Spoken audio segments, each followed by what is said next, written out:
Good afternoon. We're going to talk this afternoon discussing Philippians chapter 3, verses 17 through 21. And the theme of Philippians chapter 3 is the pressing on of the Christian believer or the follower of Christ. And so the first part of Philippians chapter 3 discusses we need to press on by guarding ourselves. The second part is we need to press on with our testimony. And the third part is we need to press on by following Christ-like examples. So with that being said, the first thing is this. This passage of 17 through 21, it deals with the examples that we as followers of Christ set before the world.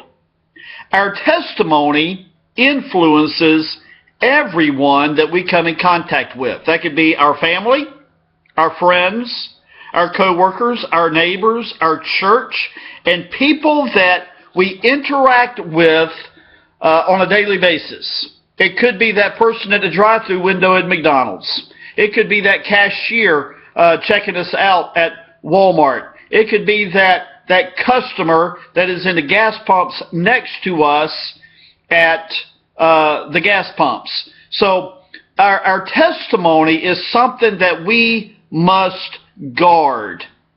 If we follow good and do good, it encourages those that we interact with to do good. But if we follow bad and do bad, it sets a pattern of bad for others to follow. So here's a key point. The life that we live sets a pattern for others to follow. I many times refer back when discussing our testimony or discussing how we influence others for the cause of Christ. I go back to that quote said by Mahatma Gandhi where he stated, "I like your Christ, but I do not like your Christians." And that is a very, very bold statement, but it's also a very true statement that there are many professing believers out there that do not live the kind of life that those in the unsaved world would want to follow. So, number one, there are some who walk as examples, and we see that in verse 17 of chapter 3, where it says, and I'm reading from the Holman Christian Standard Bible today, where it says, "Join in me, imitating me, brothers, and observe those who live according to the example that you have in us." Now, what did he mean by this? Did he mean that he has finally arrived? Did he mean that he was the best example to mankind? No. He was simply stating that he has forgotten the past, that he is reaching forth to those things that lay ahead, and that he has not yet apprehended the things for Christ. So how are we to do that as well? Well, number one, we got to forget the past. Forget the past. Forget those things that are behind.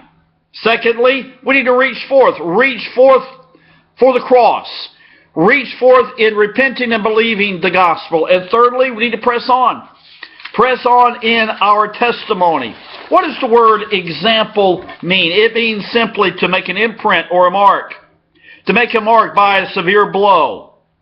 So the key point with this is when we are in the world, we are to be seeking Christ with such diligence that our example will be a powerful example to everyone around us. Reason number two, there are many who walk as enemies of the cross. We see that in verses 18 and 19 of chapter 3. Their end is destruction. What is meant by that destruction? Perdition. Destruction. Destroyed. Slayed.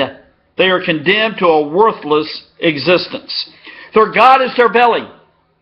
In other words, they center their lives around possessions, property, houses, furnishings, comfort, plenty, pleasure, sex, money, wealth, honor, fame, position, success.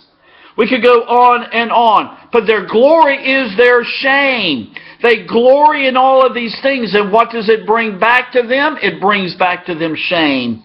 And they keep their mind on earthly things. And reason number 3, we need to realize this, that as believers in Christ, we are citizens of heaven. Our life is to be heaven-centered, not earthly-centered. The believer's life is to be focused upon the return of Christ. The believer's life is to be focused upon the glorious body that he is to receive when Christ returns.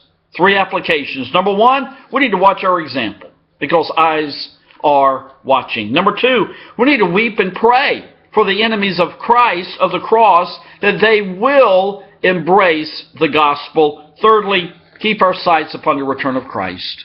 Keep our sights upon the return of Christ. God bless you. Hope this is a wonderful blessing to you. And we'll see you next week on Growing Together with Christ.